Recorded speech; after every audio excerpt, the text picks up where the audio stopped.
악덕 사장한테 매길 수 있는 방법이라는 게 추노거든. 도망가는 거? 네, 알바 추노라고 불리는. 사장 입장에서 엄청나게 빡치긴 하겠지만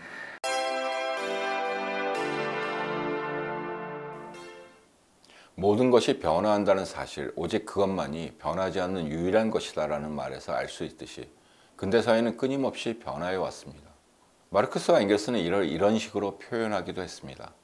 생산의 지속적 변혁, 모든 사회 상태의 부단한 동요, 영원한 불안정성과 운동은 다른 모든 시대와 구별되는 부르주아 시대의 특징이다. 오늘날 우리는 이 말을 그 어느 때보다 강하게 느끼고 있습니다. 그런 변화를 느끼는 것 가운데 하나가 직업과 노동입니다. 불안정한 노동의 확대에서 일자리 소멸의 전망까지 말 그대로 단단한 모든 것이 사라져버리고 있다고 느끼는 시절입니다. 일자리의 불안정과 소멸의 전망 속에서 우리는 삶의 기반이 사라져버릴 수 있다는 불안감을 느낍니다. 하지만 다른 한편으로는 자유시간의 확대라는 새로운 삶의 가능성을 꿈꾸기도 합니다.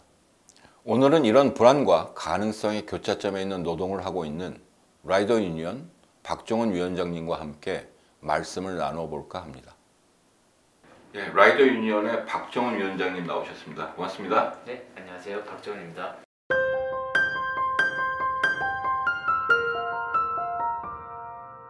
곧바로 질문을 좀 들어가 보죠. 일단 라이더 유니언 위원장이신데 네. 라이더 유니언이 어떤 계기로 어떻게 출범했는지부터 네. 좀 듣고 싶습니다. 시작은 매우 우연한 계기였는데요. 2018년 여름이 매우 덥지 않았습니까? 엄청 더웠죠? 네, 100년 만에 폭염 이렇게 했었는데 제가 일하고 있던 매장에 있는 동료들도 야, 너무 더워서 죽겠다, 어지럽다 이런 얘기들을 하기 시작했어요. 진짜 그랬을 것 같아요. 네. 당시에. 그래서 뭘 할 수 있을까라고 고민하다가 피켓에 그냥 문구를 써서 본사 앞에 1인 시위라도 하자라고. 그때 피켓에 쓴 문구가 뭐였어요? 폭염수당 뭐 100원을 주세요. 폭염수당 100원. 네, 네, 매우 상징적인 거네요. 그렇습니다. 네. 사실 안 하는 게 맞습니다. 너무 더울 때는. 맞죠. 그래서 1,000원이 아니라 100원을 요구한 거기도 하고요. 안전수당이라는 게 너무 높게 되면은 저소득층이 이제 위험을 무릅쓰고 일을 하게 되니까. 근데 어쨌든 첫날에는 별 반응이 없다가 밤늦게 기사가 하나 올라와서 그 다음 날부터 이제 기자님들이 전화가 오기 시작했습니다. 오늘도 하냐? 예. 원래 계획이 있었나요? 전혀 없었죠. 예.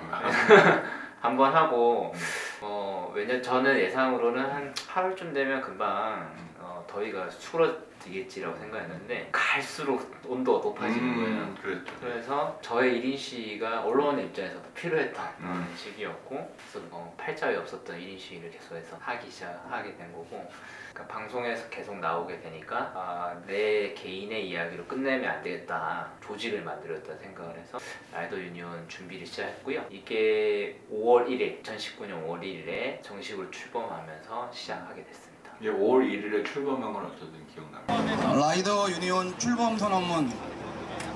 우리는 속칭 딸배라고 불리는 라이더였거나 라이더이거나 라이더일 것이다. 그 출범하면서 그 이후의 활동이 네. 뭔지, 그리고 최근에 또 현안이 있죠. 배민 라이더 중심으로. 예. 그 얘기 좀 해주시죠. 이 배달 관련돼서 워낙 복잡한 구조라서 배민을 중심으로 얘기를 드리면, 배민이 최근 6개월간 근무 조건이 8번 정도 바뀌었거든요. 근무 조건이라고 하면 일단 수수료가 가장 중요한 거죠. 그쵸, 배달료 같은 거. 이게 플랫폼 기업의 특징인데, 초기에는 이제 라이더들을 모집하기 위해서 일종의 쿠폰을 반영합니다. 이제 소비자들한테는 이제 치킨 반값 쿠폰을 뿌리듯이 라이더들에게도 쿠폰을 뿌리는 건데, 왜냐하면 라이더 수가 많이 써야 안정적인 서비스가 가능하고, 라이더 수가 안정적이어야지 새로운 배달 가게를 뚫을 수가 있습니다. 네트워크 효과라고 부르는 거죠. 그럼요. 그렇죠. 네. 네, 어려운 말로 네트워크 효과. 그래서 라이더 수가 많아지면 음식 가게가 많아지고, 반대로 음식 가게가 많아지면 라이더가 일감이 많으니까 또 많아지고, 이런 거 뭐 교차 네트워크 효과 이런 얘기들 하는 건데, 그런데 여름이라든지 폭염 때 프로모션으로 라이더들을 모집했다가 여름에는 콜수가 많으니까 되니까. 예. 그리고 겨울까지도 라이더 수가 많이 필요하거든요. 저희는 이때를 이제 성수기라고 부릅니다. 봄, 가을은 이제 비수기. 그리고 이제 겨울이 좀 지나고 나서부터 라이더들이 더 이상 필요가 없게 되죠. 그러면서 춘분기랑 비슷하네. 네, 그렇죠. 그래서 배달 단가를 조금씩 낮추는 겁니다. 아. 원래 9월쯤에 6,000원 정도로 배달 한 건당 모집을 했다가 11월에는 4,500원, 12월에는 배달료 3,000원에다가 프로모션으로 500원에서 2,000원. 그러니까 이게 매일 밤 9시에 공지가 되는 방식으로 뭐 어떤 날은 1,000원, 어떤 날은 다음날 500원 이렇게 공지를 하는 거죠. 기준이 되는 게 라이더들의 출근 수, 날씨 뭐 이런 것들 기준으로 하겠다라는 건데 이거는 어떤 거냐면 사실은 자본가들의 어떤 욕망, 비용을 절감해서 이윤을 많이 올리겠다는 그렇죠. 건데. 쓸데없는 노동력을 사용하지 않겠다라는 거고, 근데 이게 새로운 이슈라고 할 수 있는 건 어떤 거냐면 이게 AI, 그러니까 빅데이터, 이른바 빅데이터로 계산돼서 나온 거기 때문에 합리적이고 객관적이다라는 이야기를 그런 외향을 띄고 예, 있죠. 외향을 띄고 있죠. 근데 과거의 자본가들은 악덕이란 말이에요. 아, 노동자들한테 돈 안 주려고 저런 값다. 근데 오늘날의 이 플랫폼 기업들은 세련되고 합리적이고 과학기술의 입장에서 얘기를 하기 때문에 이거에 대해서 문제 제기하기가 매우 힘들다라는 거. 수요 공급에 의해서 하는 건데 어쩌겠느냐라고 얘기가 됩니다. 그런 뭐 배민에 대해서 라이더 유니온은 지금 어떻게 대응하고? 그 딱히 대응할 방법이 없는 게 문제인데요. 이쪽에는 예. AI가 없나요?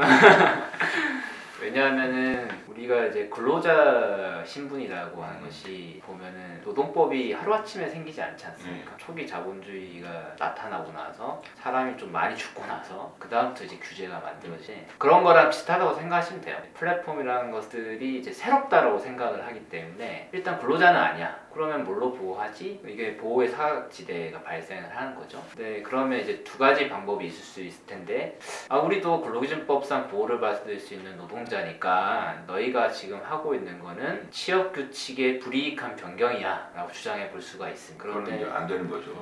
매우 힘들고 어려운 일이죠. 저희가 6.25 플러스라고 해서 거기서는 저희가 근로자 판결을 받긴 했지만 저희가 근로자 판결을 받고 난 다음에 배달의 민족이 그 뉴스를 보고 바로 지휘감독의 증거들을 없앴거든요. 증거를 없애버렸죠. 증거도 없앴고 실제로 지휘감독도 안 하기 시작했고, 그러니까 플랫폼은 문제가 생기면 그래 그 다음부터 안 할게가 가능한 그런 어떤 곳이죠. 그리고 다 프리랜서라고 주장을 하는 거니까. 그래서 저희가 지금 발견한 거는 계약서에 보니까 30일 전에 예고를 하게 돼 있더라고요. 뭐에 관한 이 프로모션의 변경이 있으려면. 예. 그래서 저희 주장은 이거는 계약 위반이다. 계약 위반이다. 그러니까 손해배상 청구를 하겠다. 네, 민법상 이렇게 주장을 한 거고. 그리고 12월에 계약서를 다 다시 썼어요. 뱀이. 거기에 또 30일 전에 예고가 돼 있어가지고 이걸 다퉈볼 생각이고요. 계약서 자체도 문제가 있는데 1개월짜리 계약을 맺습니다. 계약서 1개월마다 새로 씁니까? 예. 근데 이게 자동 갱신이라고 되어 있고 일주일 전 또는 하루 전에 해고할 수 있다라고 되어 있습니다. 일주일 전과 하루 전은 매우 다른데 한 달짜리 계약에서 7일에서 하루 전 이렇게 불리한 조항들이 많이 있어서 이거는 거래상 지위 남용에 해당된다라고 해서 불공정 거래 행위에도 해당된다고 봐서 공정거래법 위반으로도 대응해 볼 생각입니다. 이런 계약 위반이라는 방식으로 대응하는 것 자체가 종속관계가 아닌 대등관계라고 하는 기반 위에서 싸우는 것 같은데 맞습니다. 어쨌든 지금까지의 이 비정규직 투쟁이라고 하는 것은 노동자성을 인정받는 것, 그래서 기존의 법 체계 속에서 보호받는 것을 목표로 했는데 그럼 싸움의 양상이 달라진 거라고? 아니 그럴 수밖에 없어서 그런 건가? 배민의 경우는 그럴 수밖에 없고요. 근데 저희가 6.25 플러스 사건에서 보았듯이 대부분의 배달업 같은 경우는 프리랜서는 아니고 실제는 출퇴근 시간이 정해져 있고 식사 시간 제한도 있고요. 그다음에 화장실을 갈 때도 보고를 하는 경우도 발견이 되고 어느 시절인데? 왜냐하면 저희 같은 경우는 라이더들의 위치가 실시간으로 GPS에 떠요. 뜨는구나. 근데 특정 시간 동안에 같은 자리에서 이동하지 않고 있다고 하는 거는 주문이 많음에도 불구하고 그럼 일을 안 한다고 판단을 하는 거죠, 관리자가. 그런 오해를 방지하기 위해서 자발적으로 다 지금 화장실을 간다라고 표시들을 하는 거죠. 사실은 근로자보다도 더 디테일한 지휘 감독이 가능한 기술이 도입되고 있다고 볼 수 있습니다. 제가 궁금한 거는 그래서 앞으로 이 싸움이 두 방에 같이 가는 거냐, 네. 뭐 어디에 특별히 강조점을 두고 가는 거냐, 네. 뭐 어쩔 수 없는 거냐, 뭐 등등 이런 문제가 생각이 나서 네. 질문드린 거. 첫 번째 저희가 주목하고 있는 거는 저희는 위장 플랫폼이라고 얘기하는데 플랫폼이라고 부르지만은 플랫폼 노동이고 개인 사업자라고 부르지만 실제로는 근로자처럼 쓰는 경우 라이더들이 뭐라고 얘기하냐면 계약할 때는 사장님, 뭐 일 시킬 때는 근로자라고 표현을 하는데 그 뭐죠? 켄로치 감독의 미안해 리키에서도 딱 그런 모습을 그렇습니다. 보여요. 네. 그 저희 같은 경우는 영국보다 훨씬 더 심각한 사안이니까 그런 것들은 기존 근로기준법으로 보호할 수 있어야 된다. 노동자로 봐야 된다라고 보고 그러면은 완전히 새로운 형태의 그 근로자가 개인 사업자 플랫폼 노동자가 있으면 이건 어떻게 할 것인가의 문제는 남거든요. 해외에서는 이것도 근로자로 봐야 된다라고 하는 파와 새로운 법안을 만들어서 보호해야 된다는 파로 나뉘어져 있는데 이제 이른바 AB5 법안이라고 해서 캘리포니아에서 통과된 법안은 아니 그 일하는 사람이 타인을 통해서 고용을 해서 일을 할 수도 없고 혹은 예를 들어 제가 지금 단골인 직가게 가가지고 영업을 할 수도 없고 만약에 제가 단골 가가지고 제가 대리보다 싸게 배달해드릴게요 할 수 있는 거 아닙니까? 그 개인 사업자로 하려면 이거를 안 대리는 저를 어떻게 할까요? 완전히 회사에 해를 끼쳤다고 해서 회고하겠죠. 그럴 수 있는 권한이 없다라고 한다면 이른바 혹은 이제 경제적으로 동석적인 관계에 있다고 한다면 노동자로 봐야 된다라고 하는 것이 AB5 법안의 하나라도 해당하면 노동자다 이런 그쵸. 취지의 판결이죠. 네, ABC 테스트라고 하는 거 그런 방향으로 가는 것도 방법일 수가 있고요. 그러니까 이렇게 되면은 사실은 편의점 사장님도 근로자로 보호할 수 있는 여지는 열리게 됩니다. 열리죠. 네. 이렇게 갈 것인가 아니면은 프랑스처럼 완전 새로운 법안을 만들어서 단체 교섭권이라든지 단체 행동권을 보호하거나 근로기준법상 일부 법안들을 프리랜서한테도 적용하는 방향으로 가는 방법들이 있을 겁니다.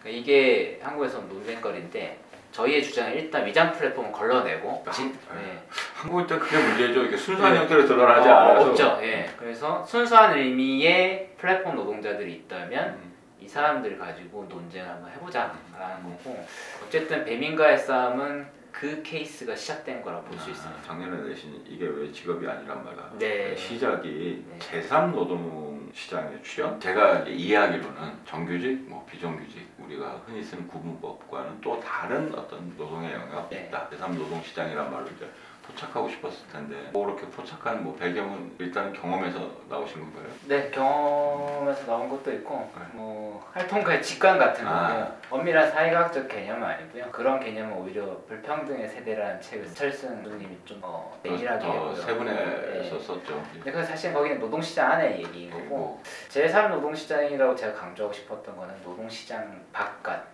사실 소위 말하면 이제 실업자들의 노동이라고 제가 표현하는 실업자들의 노동이란 말이 참 특이하게 일종의 형용 모순처럼 들리는데 뭐 거기서부터 시작해서 제3노동시장 얘기를 좀 해주시면 되겠네요. 실업자들의 노동 이제 쉽게 볼 수 있는 거는 이제 알바몬 광고에서 이런 장면이 나오는데요. 편의점 알바 노동자가 구직 활동을 할 때 자신의 직업으로 무직을 적어요. 분명히 지금 편의점 알바를 하고 있는데 자기 인식 상태에서는 실업 상태에 있는 거죠. 이거는 일을 하는 사람도 그렇게 생각을 하고 일을 시키는 사람도 그렇게 생각합니다. 그래서 나타난 단어라는 게 이제 교육생, 알바생, 인턴 이런 건데 네가 지금 일을 배우는 거다라고 접근을 하는 거죠. 근데 일이 아닌 겁니다.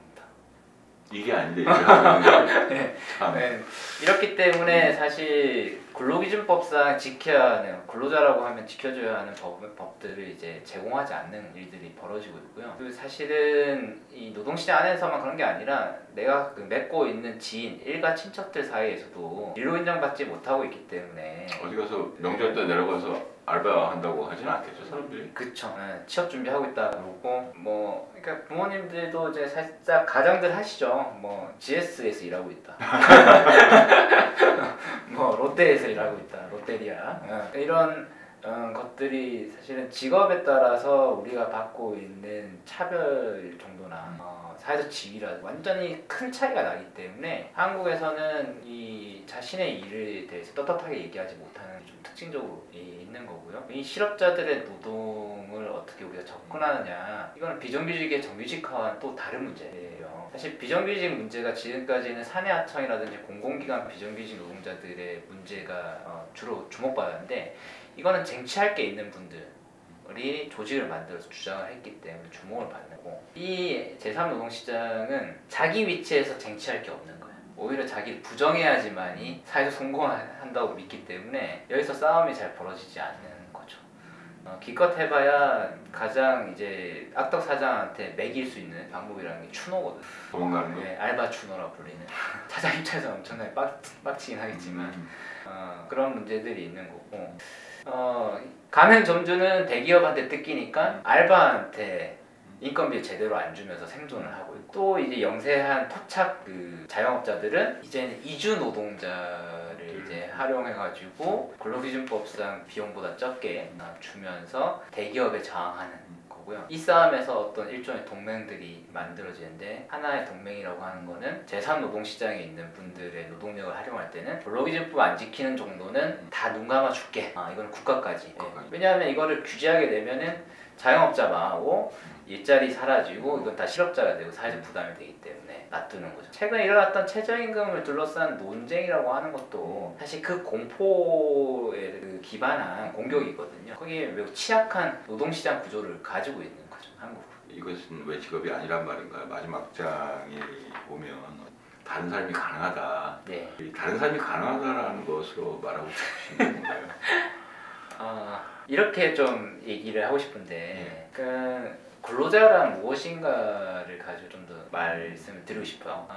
근로자를 계속 얘기하다 보면은 종속성이 있어야 된다는 얘기를 계속 하거든요. 맞죠. 예, 그러면은 내를 종속해달라고 그런 거죠. 대신 보호해줘. 이건 사실은 노예 논리가 될 가능성이 매우 높습니다. 그런데 한편에서는 매우 자유로운 근로자들이 있습니다. 회사의 뭐 CEO들 같은 경우는 연봉을 받지만 자유롭게 자기 경영들을 하는 비정규직 노동자인 거고. 그렇죠.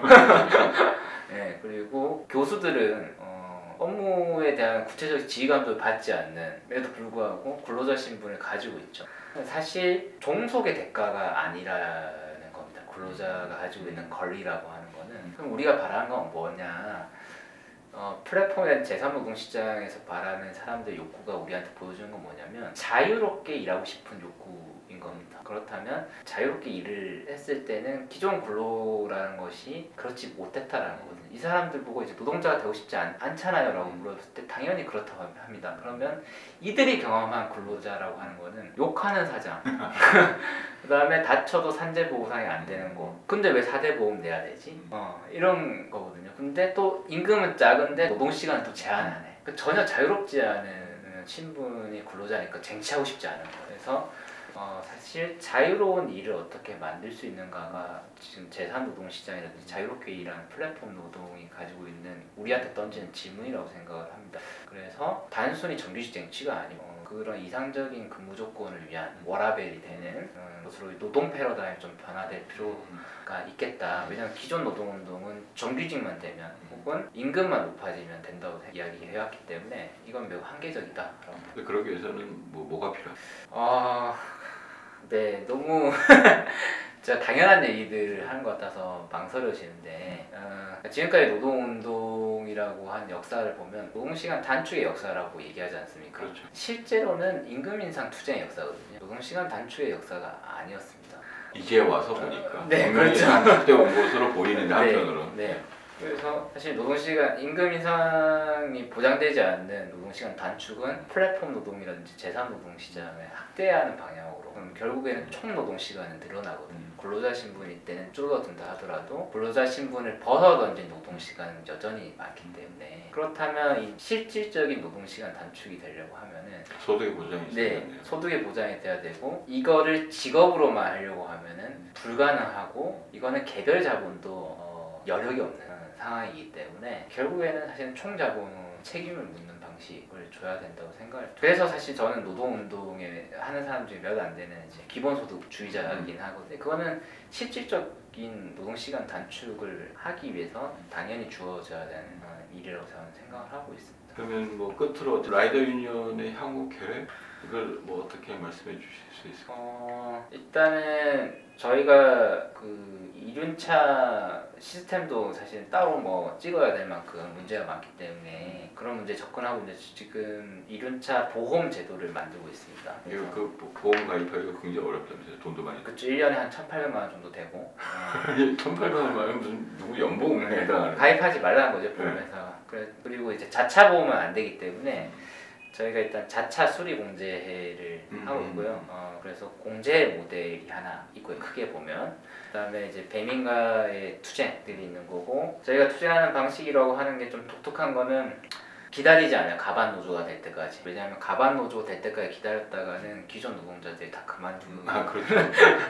그럼 문제가 있을 때 공격을 하고 문제 제기를 해서 바꿔낸다라는 것이 저희의 전략이고요. 이건 미디어 전략과 같이 가는 거고, 이런 싸움의 경험들을 좀 쌓는 것이 좀 필요할 것 같습니다. 그리고 산재 문제라든지 이런 개별 상담 문제는 계속 될 거고, 저희가 요기요에서 근로자 판결을 받았기 때문에 이런 위장된 플랫폼을 근절하는 문제들에도 좀 앞장설 생각입니다. 그 라이더 유니온이 제가 아까 처음에 말씀드린 때 일종의 어떤 삶의 불안, 근데 또 아까 말씀하신 것처럼 뭐 새로운 가능성 이런 게 교차하는 지점이 있는 것 같고, 라이더 유니온 활동이 향후 우리 지금은 뭐 사회적으로 얼마나 뭐 주목받고 있는지는 의문이긴 하나, 우리가 추구해야 될 어떤 가치 뭐 이런 지점에서 어쨌든 중요한 결정점 이런 게 아닐까 싶습니다. 고맙습니다. 오늘 라이더 유니온 박정훈 위원장님 나오셨는데 고맙습니다. 네, 고맙습니다.